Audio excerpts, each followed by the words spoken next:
ఈరోజు రవ్వ దోశ ఎలా చేయాలో చూద్దాం. దీనికోసం 1 కప్ బొంబాయి రవ్వ, 1 కప్ ఏమో బియ్యం పిండి, మనం తీసుకున్న కప్లో 1/2 కప్ మైదా పిండి యాడ్ చేసుకొని, కొంచెం జీలకర్ర, టేస్ట్కి సరిపడా సాల్ట్ కూడా యాడ్ చేసుకొని, ఫస్ట్ దీన్ని ఒకసారి మిక్స్ చేసుకొని, ఇప్పుడు ఇందులోకి వాటర్ యాడ్ చేసుకుంటూ ఈ కన్సిస్టెన్సీ వచ్చే వరకు మిక్స్ చేసుకోవాలి. ఇందులో ఏంటంటే మనం వాటర్ ఎక్కువ పోసుకుంటే దోశ క్రిస్పీగా వచ్చింది, వాటర్ తక్కువ పోసుకుంటే దోశలు మెత్తగా వస్తాయి. ఇలా ఈ కన్సిస్టెన్సీ వచ్చే వరకు కలుపుకొని పెనం బాగా వేడెక్కిన తర్వాత దోశ పోసేసుకోండి.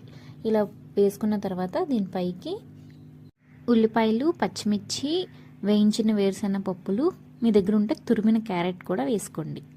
తర్వాత అంచులమ్మట ఆయిల్ కూడా వేసుకొని లో ఫ్లేమ్లో పెట్టి మంచిగా వేయించేసుకోండి. ఇలా వేయించేటప్పుడు దీన్ని పెనాన్ని అటు ఇటు తిప్పండి. అప్పుడు ఎడ్జెస్కి కూడా హీట్ డిస్ట్రిబ్యూట్ అయ్యి దోశ మంచి కలర్ వస్తుంది. అంతే, రవ్వ దోశ రెడీ. వీడియో నచ్చితే లైక్ చేసి సబ్స్క్రైబ్ చేసుకోండి.